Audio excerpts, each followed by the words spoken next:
So I think last week, I think Sanjay Prabhu concluded the mantra 1 of Sri Isopanishad. He showed us some principle. So this is just a continuation from the previous verse, Isho mantra. Okay, let's actually learn to recite this verse first, and then we will go on to word synonyms and translation.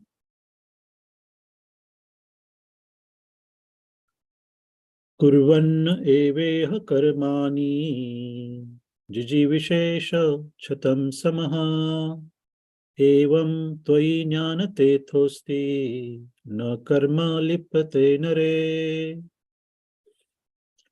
Kurvan eveha karmani jijivishesh chatam samaha evam tvai jnana tethosti na karma lipate nare.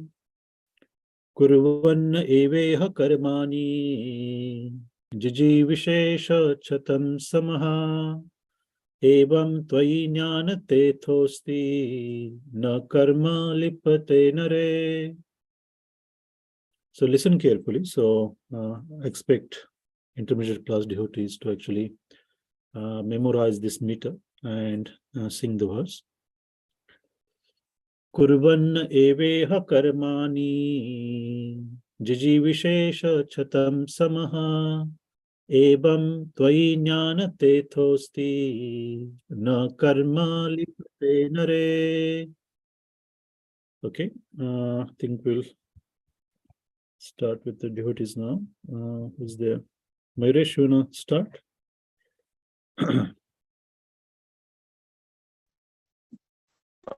Hare Krishna, Prabhu. Can you hear me, Prabhu? Yes. Kurvan evai karmani jijvesh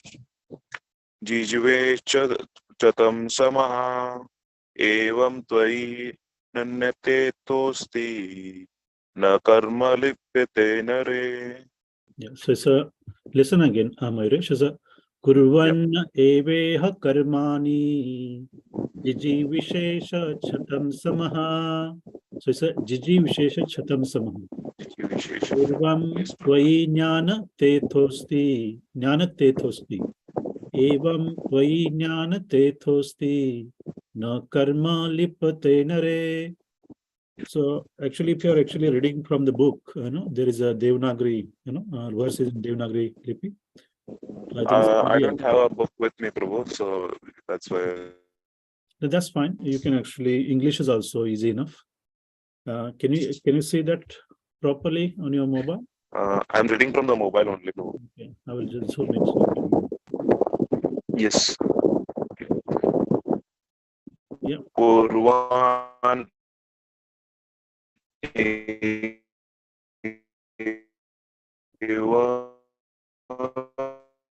karmani jijivishesh chatam sama evam tvai nanyate tosti na karma lipyate nare.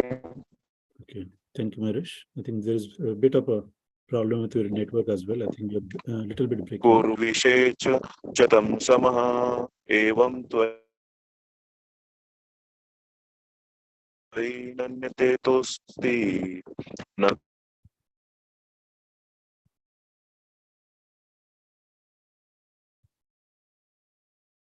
Okay, I think there is a problem with the Marish. I think we will continue. I think who's there from the intermediate class? Devansh Mataji, can you hear us? Yes, Prabhuji, I can hear. I just a second. Can you just give me 1 second? I can just cite it. Okay. Yeah. Yes. Kurvan eveha karmani jijivishe chatam samaha evam tvai nanyate tosti na karma lipyate nare. Yeah, one more time, Mataji. Yeah. Kurvan eveha karmani jijivishe chatam samaha Evam tvai nanyatho, evam tvai nanyathetosthi, na karma lipyate nare. Yeah. Okay. Thank you, Mataji. Is there anyone else from the intermediate class? Okay. Okay. Even from the leaders group, if you want to actually participate, please do so. If you want to say words, up to you. Okay. So Kurvanna eveha karmani jiji vishesha chatam samaha evam tvai jnana tethosti na karma lipate nare. So we'll go through now word to word synonyms, translation and purport. Okay, I need a volunteer. Devansh Mataji, would you be able to read? I think Mayuresh has a bit of a network issue, so it's not ideal. Yes, Prabhuji, I can read, but I'll actually have to leave in some time. But I can read for now. Okay. Okay. Should I start with the word to word synonyms? Yes. Yeah. Kurvan, doing continuously. Ev, does. Tha, during the span of life. Karmani, work. Jijvishet, one should desire to live. Shatam, 100. Samah, years. Evam, so living. Tvai, unto you. Na, no. Anyatha, alternative. Itah, from this path. Asti, there is. Na, not. Karma, work. Lipyate, can be bound. Nare, unto a man. Doing continuously thus during the span of life, work, one should desire to live 100 years. So living unto you, no alternative from this path. There is not work can be bound unto a man. Okay. Translation. One may aspire to live for hundreds of years if he continuously goes on working in that way. For that sort of work will not bind him to the law of karma. There is no alternative to this way for man. Okay. One more time, Mataji. One may aspire to live for hundreds of years if he continuously goes on working in that way. For that sort of work will not bind him to the law of karma. There is no alternative to this way for man. Okay. Thank you, Mataji. So here, just focus on translation before we go on purport. So where you say one may aspire to live for hundreds of years if he continuously goes on working in that way. So what we understand by that, actually, if he continuously goes on working in that way. So what is that way? So it's basically talking about, it's a continuation from previous verse, right? So that Sanjeev Prabhu actually explained very nicely. Isha was some principle. So let's go and read the translation of a previous verse. So we know, actually, just a refresher what we'll learn. So the Isho mantra one says, Isha vasamidam sarvam yatkincha jagatam jagat tena takthena bhunjita magradaha kasviddanam. Translation, Srila Prabhupada ki jai. It says, everything animate or inanimate that is within the universe is controlled and owned by the Lord. One should therefore accept only those things necessary for himself, which are set aside his quota. And one should not accept other things, knowing well to whom they belong. So this is the way we're talking about. So Isha Vasam principle that we call it. So basically what we're saying that here, everything within this universe is controlled, everything is owned and controlled by Lord Krishna. Everything animate, inanimate, that include everything. And we should only accept what is necessary for ourselves, and that becomes our quota. And one should not accept other things, knowing well to whom they belong. So everything belongs to Krishna, and everyone has given a quota, right? So I'm not going to actually spend much time there because you already studied that in detail last two sessions. So mantra 2 says that one may aspire to live hundreds of years if he continuously goes on living in that way. So in that way means actually you're only minding your own quota, right? So you define what is necessary for yourself. You know your quota. And as long as you do not transgress your quota, and actually try to actually take things from others, by forcefully or cunningly, whatever, then you can go on continuously live like that hundreds of years. And for that sort of work will not bind him to the law of karma. So we're talking about karma bandhan here. So as long as you mind your own quota, you do not go, you do not transgress. Basically, you're following the rules and regulations, prescribed in the Vedas. So there is no any karmic reaction that you have to face. You will not gain any karma out of that. So that way, actually, that is beneficial to you. You are working in your own favor, and probably you are also working in favor of other living entities as well, because you're not transgressing, right? You're not creating problems for any other living entity. But as long as we transgress our quota, we go beyond our quota, because that's actually nature. In today's world, actually people they're not satisfied with what they have. Even they have enough, the house to live, the food to eat, enough money for their education and taking care of family. They're not happy. They want more and more, right? And they, in order to gain that, I think they will actually even accept, the ways that is not really good. So maybe it can be a sinful way as well. So if you involve in those activities, then you will definitely actually get a vikarma or bad karma, and that karma will bind you in this material world, in the cycle of birth and death. So that is the meaning of that. But if you're actually acting according to your prescribed duty, or what is actually prescribed for you, depending on in which ashram or varna you are in, and if you are actually following those duties nicely, then actually you will not actually get any vikarma or even good karma, so you can live like that for hundreds of years, and that is going to be beneficial for yourself, because you will be purifying yourself and going to be beneficial for society as well. And last, it says that there is no alternative to this way for a man. So if you do not want any karma, then there is no any other alternative. There is no other way to actually progress further without acquiring any karma. So this is the only way. So the Ishavasam principle. So we have to accept that Lord Krishna, he's the proprietor of all, material world, spiritual world, and everything that is created within those worlds.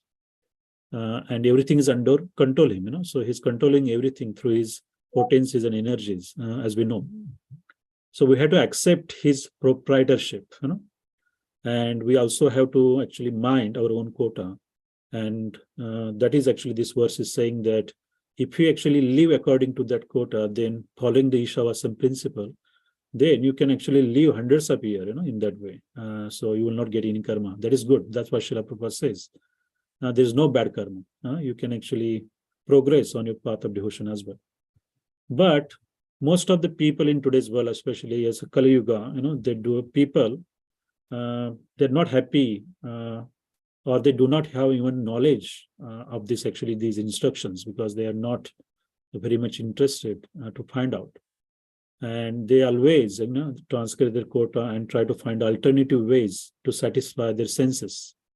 What Srila Prabhupada referred to as Indriya Priti, or is a progressive path of sense gratification. Okay, any questions on the translation before we go on to the purport?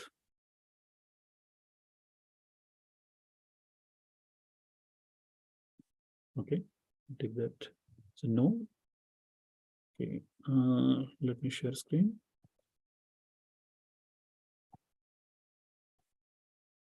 Okay. Okay, Mataji, we can start. Yes. Yeah. No one wants to die. Everyone wants to live as long as he can drag on.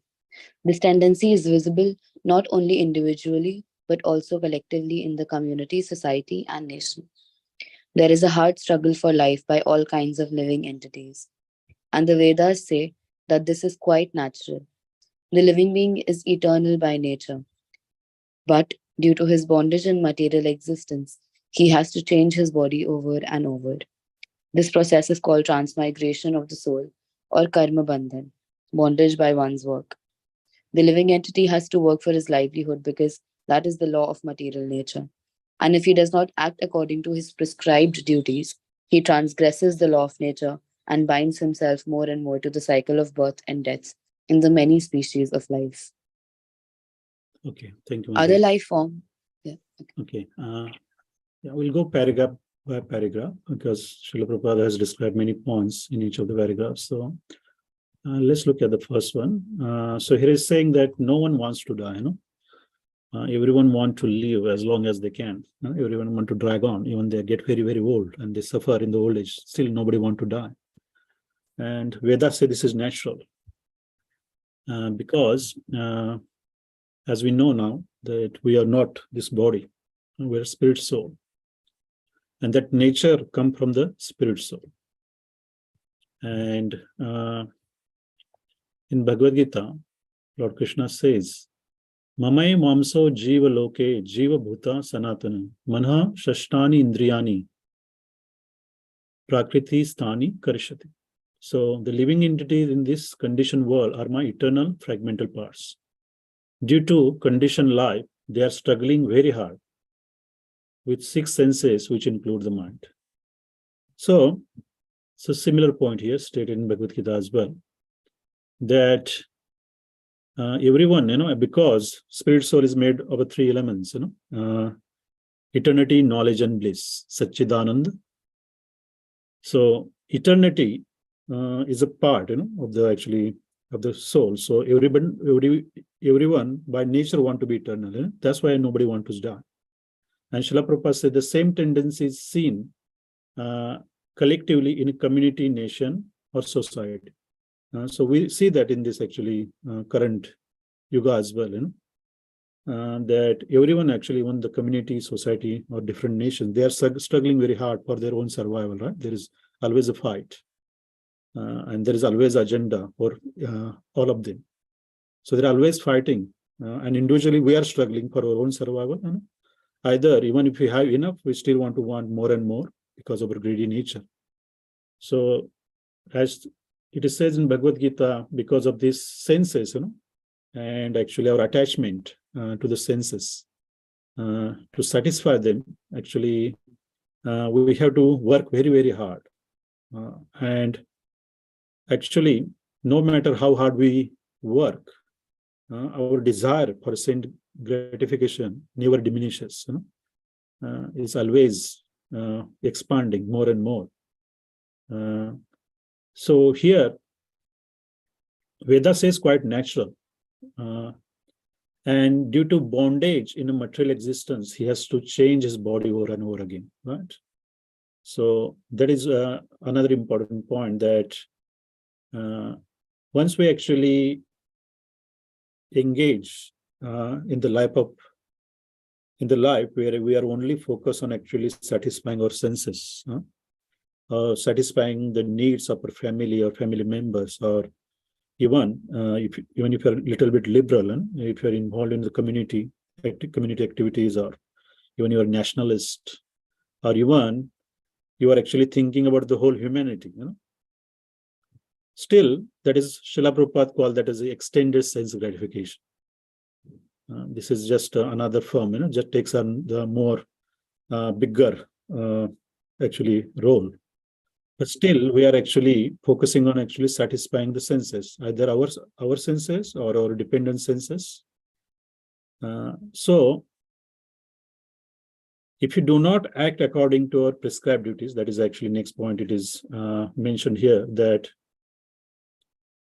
the living entity has to work for his livelihood, because this is a law of nature. Everyone has to work. Even Krishna, even they say that God has nothing to do, but Krishna still work, just to show us that we also need to work. That is our duty. kartavya.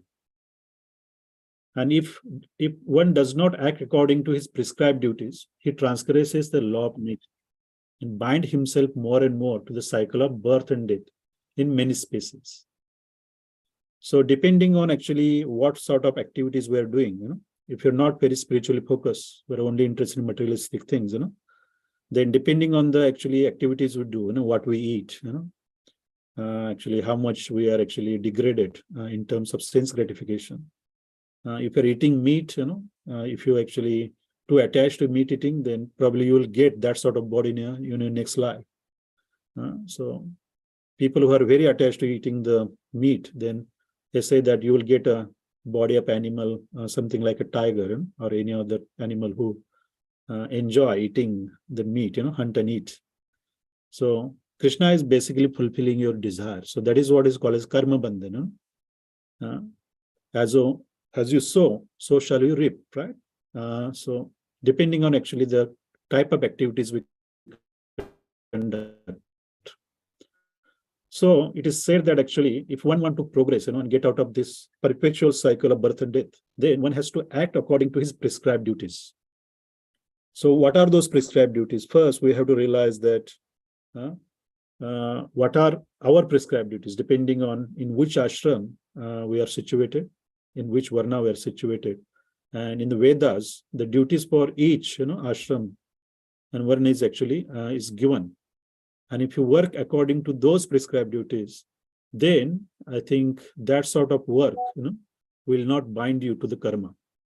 What we call a karma. So as we go in a purport, I think we will focus on those points. But do you understand actually the paragraph here? Srila Prabhupada is talking about the nature of a living entity and how they actually have to work very hard in this material world, and how they actually get bound. And as a result of that, they have to accept another body. And Bhagavad Gita talks about this this point as well, where it says that actually we change our bodies, just like we change our dress. So once this body become actually invalid, is not actually working properly, that is basically the death. So then we have to accept another material body, depending on what kind of karma actually we have performed throughout our lifespan. So this is a never-ending cycle. So solution is given that one has to act according to the prescribed duties. So that is what we call actually varnashram system, where the whole society is divided into these 4 varnas and ashramas. Let me check. Okay, let's read the next paragraph, and then we'll actually talk about varnashram as well then, and what are the prescribed duties. Okay.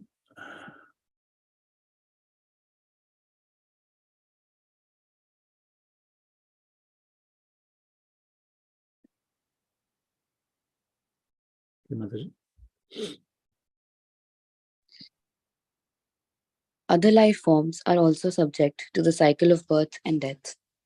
But when the living entity attains a human life, he gets a chance to get free from the chains of karma.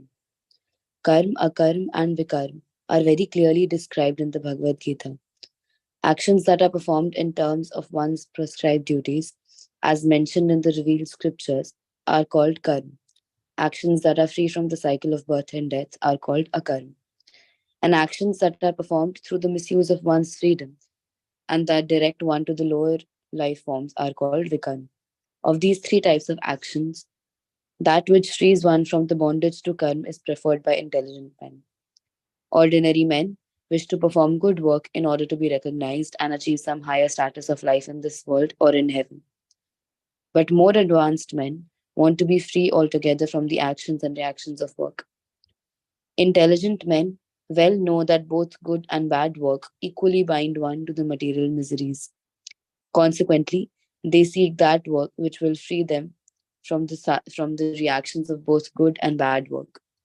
Such liberating work is described here in the pages of Sri Isopanishad. Okay, thank you, Mataji. So here again, so it is actually the karma is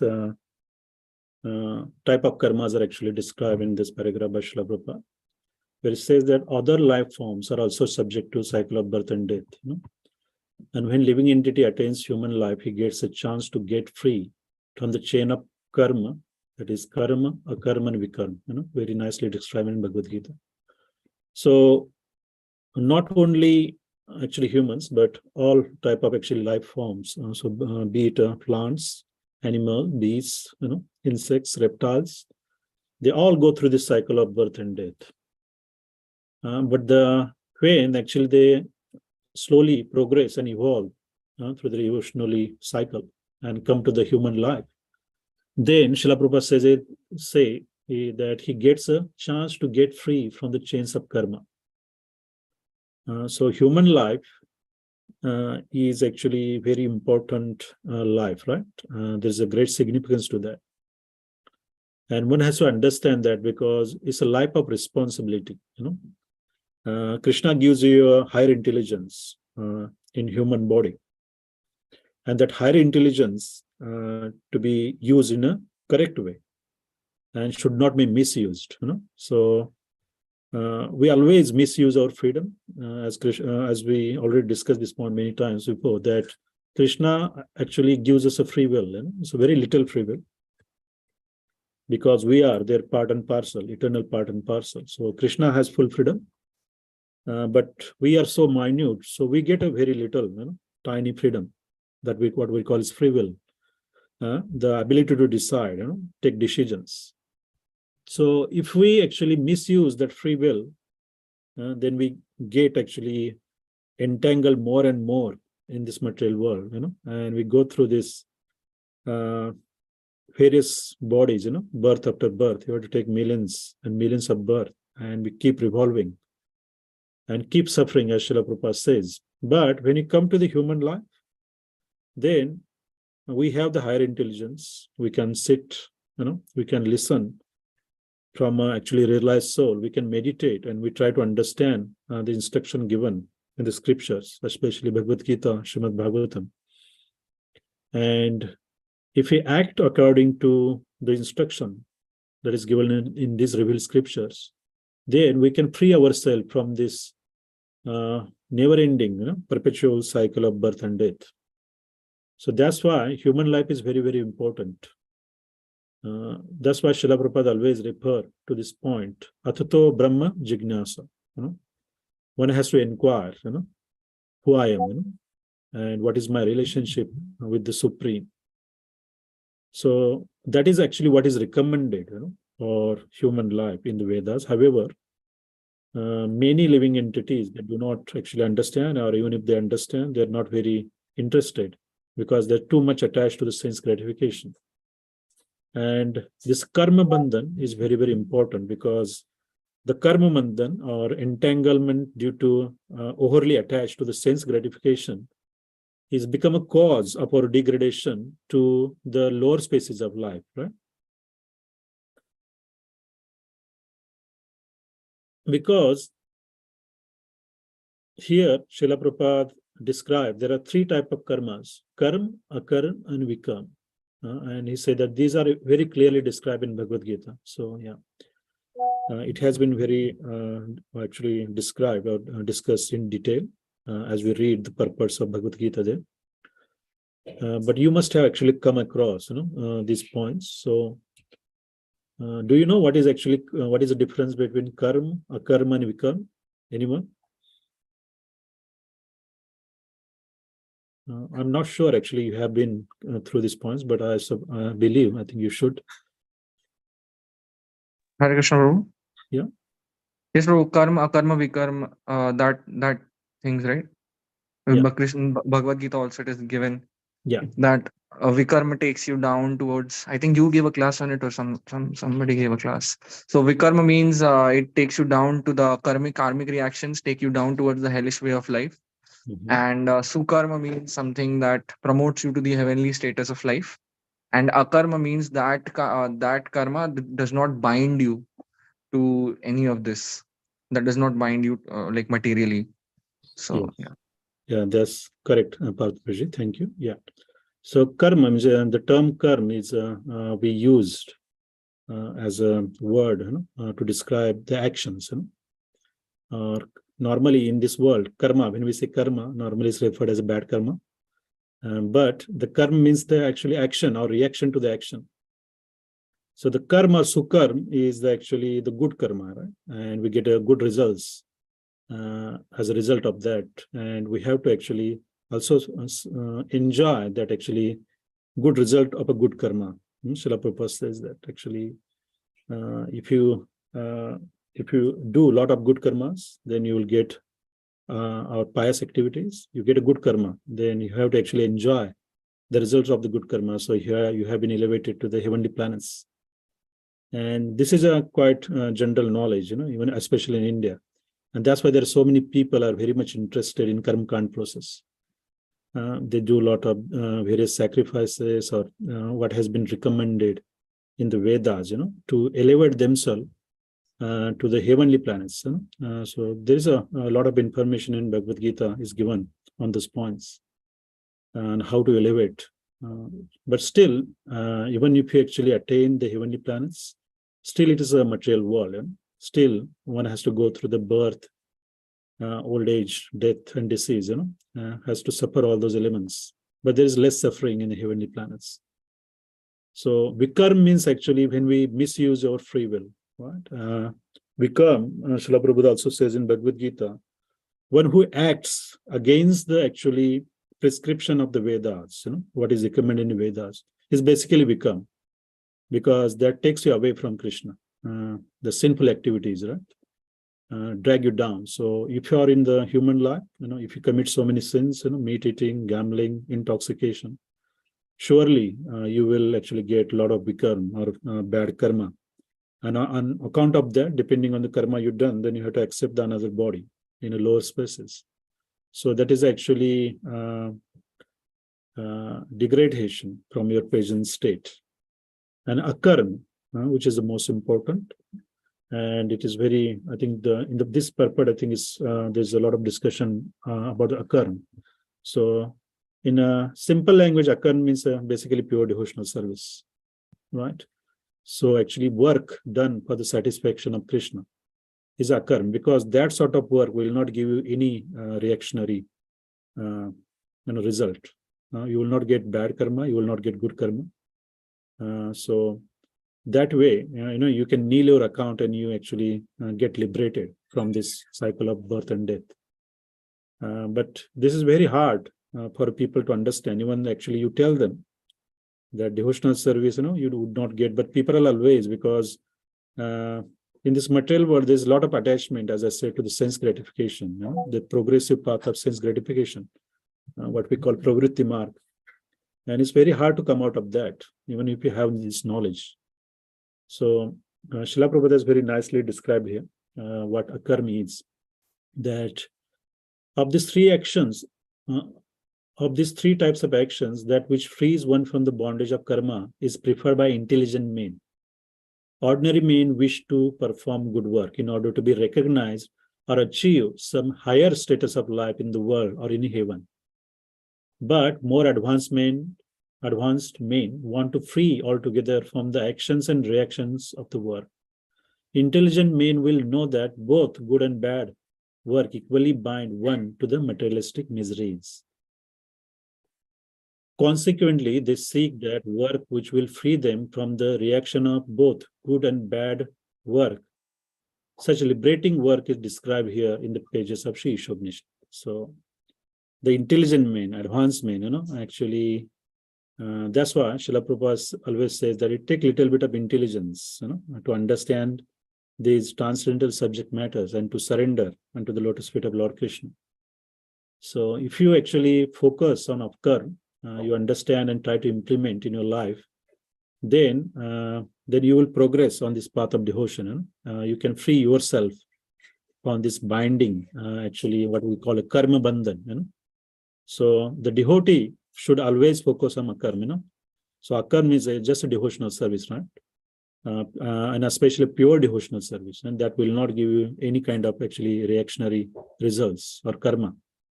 So that will actually help us, because we are very much attached, to, as it says here, that everyone want to be recognized and achieve some higher status of life in this world. And to get there, then we want to work very hard. We want to earn money. We want to actually, want to be actually recognized by the rest of the society, friends, family. So all these things actually binding us more and more. We're getting more and more entangled in this material life, in this material world. But actually, the intelligent men, who understand these instructions given in the Vedas, one who approach the bona fide spiritual master and try to understand this actually transcendental subject matter, and who want to actually follow this instruction, practically implement them, and be more and more engaged in devotional service, then they can actually progress on this path of devotion, the akarma. So that is very important to understand that point. And okay.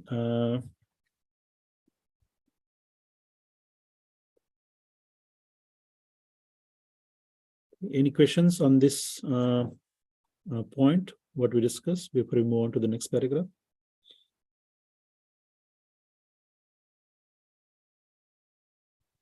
Okay. I think that is pretty straightforward. So basically, acting according to the prescribed duties,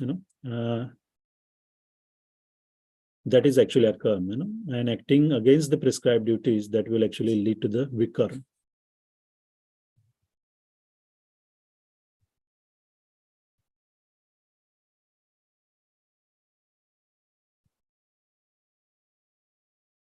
Okay. Mataji, we can. Yes. The instructions of the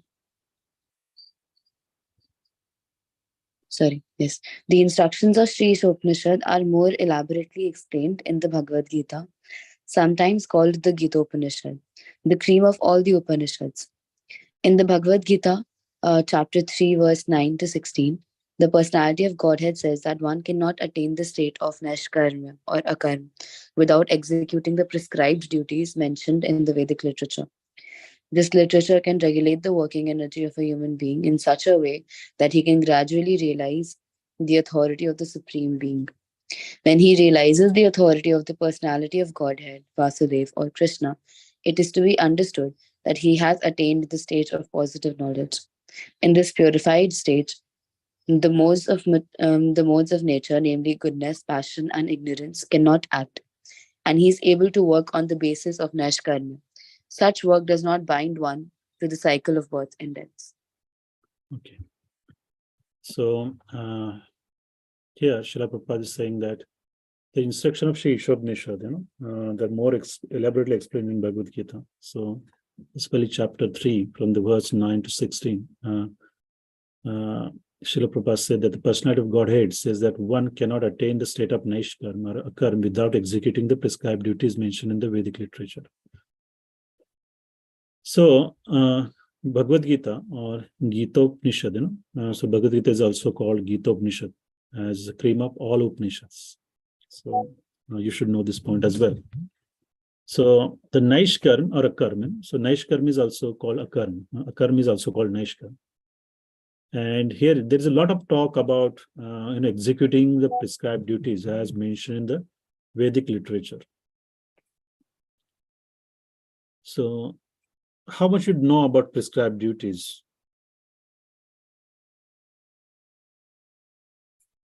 Or Varnashram Dham?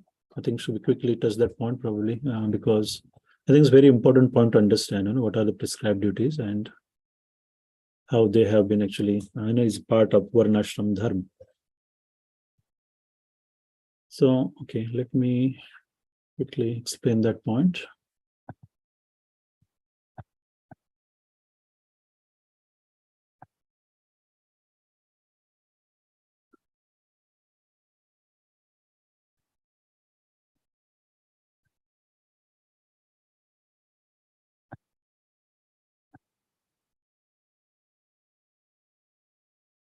Okay.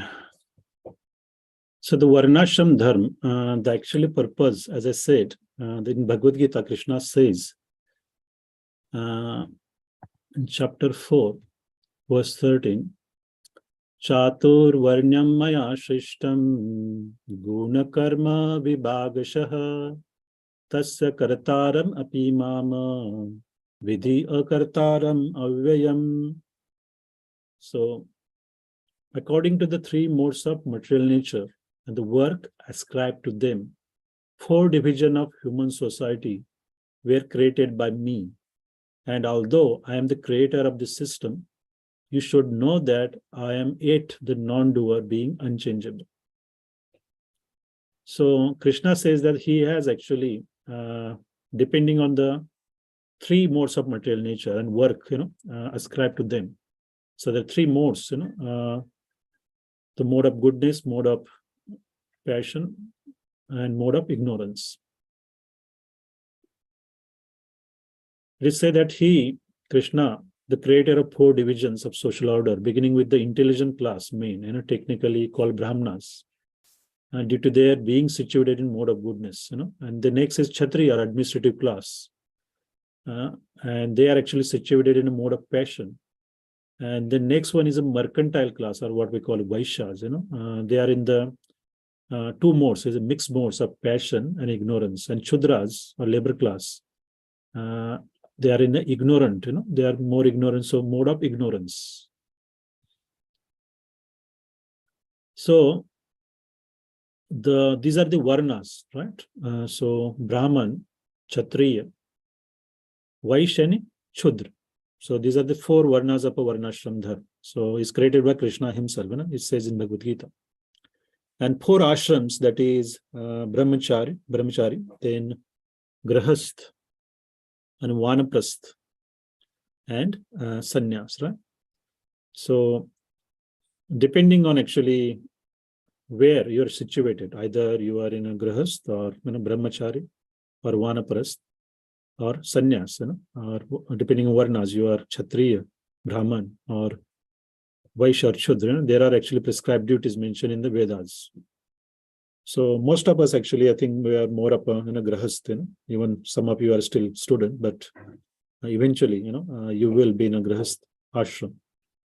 And I was thinking actually that we always talk about actually, the prescribed duties of this ashram and what one has to do in a grahasth ashram.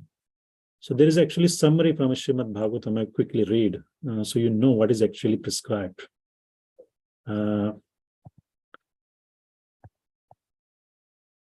This is actually, this is from the Bhagavad Gita, Canto 7. Is a summary of chapter 14, is ideal family life. Where it says, this couple of paragraphs I'll read, listen carefully. This chapter describes the occupational duties of a householder according to the time, the country, and performer. When Yudhishthira Maharaj became very much inquisitive about occupational duties for the householder, Narad Muni advised him that a grahastha's first duty is to be fully dependent on Vasudev, Krishna, and to try to satisfy him in all respect by executing one's prescribed devotional service. This devotional service will depend on the instruction of authorities and the association of devotees who are actually engaged in devotional service. The beginning of devotional service is Shravanam, hearing. One must hear from the mouths of realized soul. In this way, Grahastha's attraction to his wife, children will gradually reduce. As for the maintenance of his family, a Grahastha, while earning what he requires for his living, must be very conscientious and must not undergo extraordinary endeavor simply to accumulate money, an unnecessary increase in material comfort. Although Grahastha should externally be very active in earning his livelihood, he should internally be situated as a fully realized person without attachment for material gains. His dealings with his family members or friends should be performed simply to fulfill their purpose. One should not be extravagantly engaged in this way. Instructions from family members, society should be accepted superficially.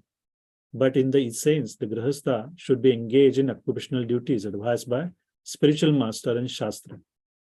Specifically, Grahastha should engage in agricultural activities to earn money, as stated in Srimad Bhagavad Gita, chapter 18, verse 44. Krishi Go Raksha Vani Gyam. Agriculture, cow protection, and trade are special duties of Grahasthas. If by chance or by grace of the Lord, more money comes, it should be properly engaged for the Krishna conscious movement. One should not be eager to earn more money simply for sensual pleasure. Grihastha should always remember that one who is endeavoring to accumulate more money than necessary is to be considered a thief and is punishable by laws of nature. Grihastha should be very much affectionate towards lower animals, birds, bees, treating them exactly like his own children. Grihastha should not indulge in killing animals, birds for sense gratification. He should provide the necessities of life, even to the dogs and the lowest creatures, and should not exploit others for sense gratification. Factually, according to instruction of Srimad Bhagavatam, every Grihastha is a great communist who provides the means of living for everyone. Whatever Grihastha may possess, he should equally distribute to all living entities without discrimination.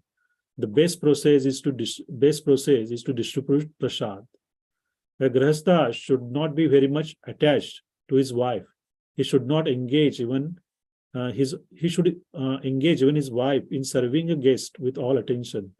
Whatever money a Grihastha accumulates by grace of God, he should spend in 5 activities, namely worshipping Supreme Personality of Godhead, receiving Vaishnavas and saintly persons, distributing prasad to the general public and to all living entities, offering prasad to his forefathers, offering prasad to his own self.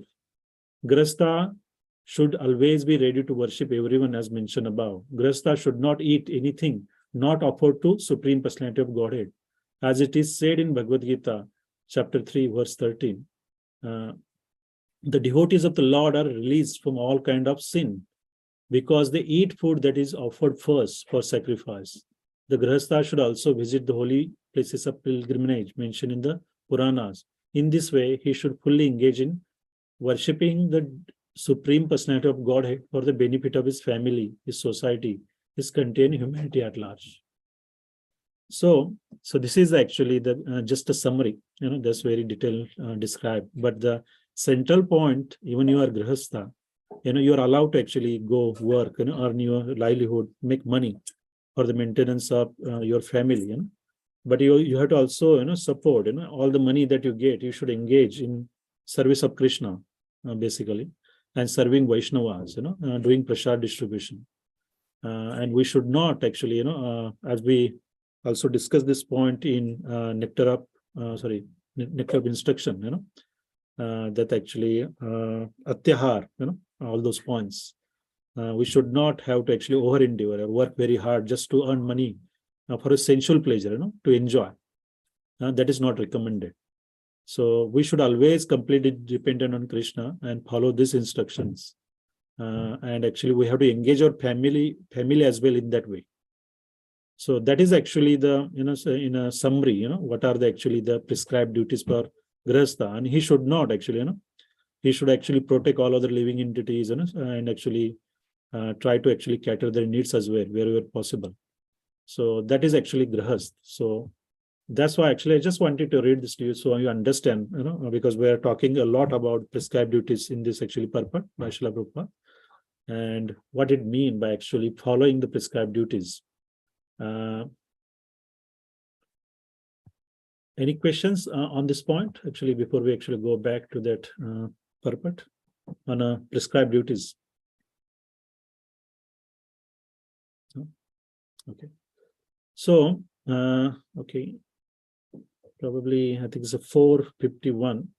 I think we almost through the halfway through the purport. I think we should actually, maybe let me check how many.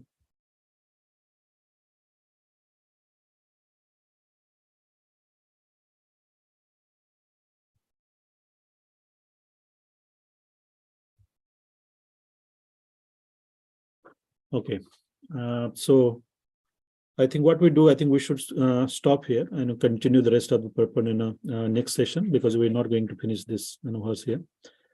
So let's recite the verse one more time, because I think some of the members for the intermediate class were absent initially. And then we'll take about probably 5 minutes break before His Grace Amrish Prabhu will start his class at 5 p.m. Yeah. Maybe Soumya Mataji, you want to start reciting verse? Yeah. And the translation also, please.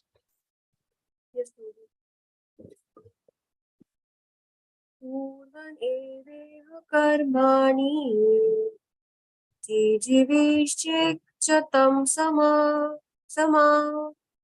एवं त्वयि नान्यथेतोऽस्ति न कर्म लिप्यते नरे. Translation: One may aspire to live for hundreds of years if he continuously goes on working in that way. But that sort of work will not bind him to the law of karma. There is no alternative to this way for man. Thank you, Mataji. Parth Prabhu.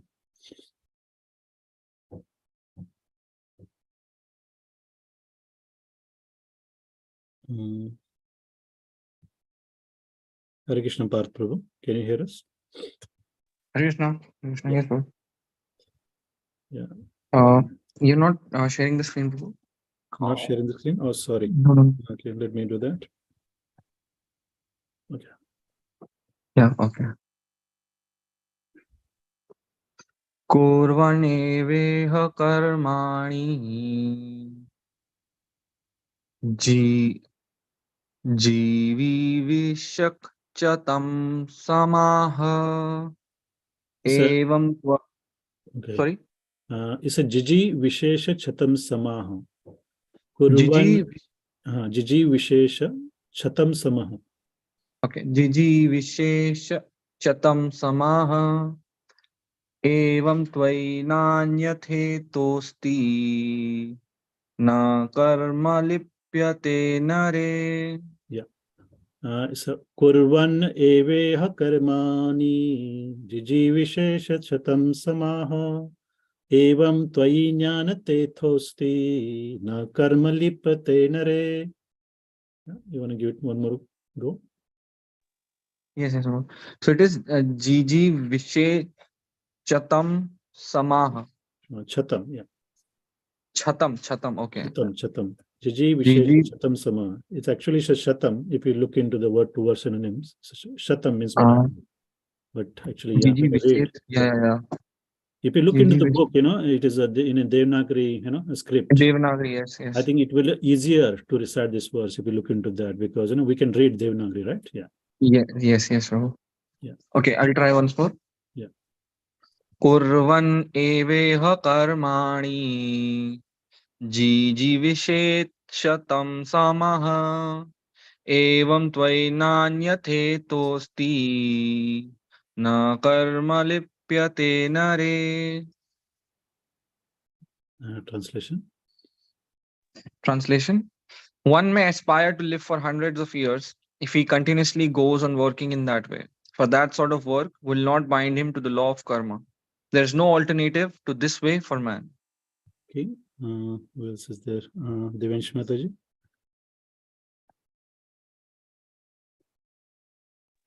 Yes, Prabhuji. Kurvan eveha karmani jijiveshe chatam samaha evam tvai nanyathe tosti na karma lipyate nare. Should I recite again, Prabhuji? Translation. Yeah. Okay. One may aspire to live for hundreds of years if he continuously goes on working in that way. For that sort of work will not bind him to the law of karma. There is no alternative to this way for man. Okay, thank you, Mataji. Mayuresh, can you hear us? How's your network?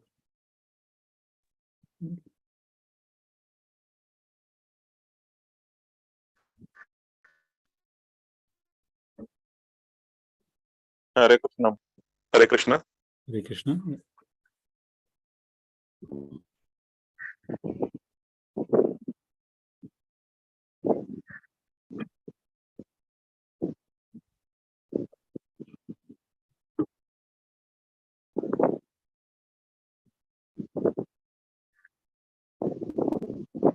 I think he's having maybe a bit of issue with his network. Okay, that's fine. We got here just a couple of minutes, so we stop here. So please, actually, you recite this verse, and try to memorize it, because all these verses are very, very important. and they are very melodious. If you actually practice, it's very easy to remember. So next time we expect, all of you should practice this and come, and then we start the program with the actually recitation of verse. Okay. Thank you, all the devotees, and thank you, His Grace Amrish Prabhu. Hare Krishna. Hare Krishna.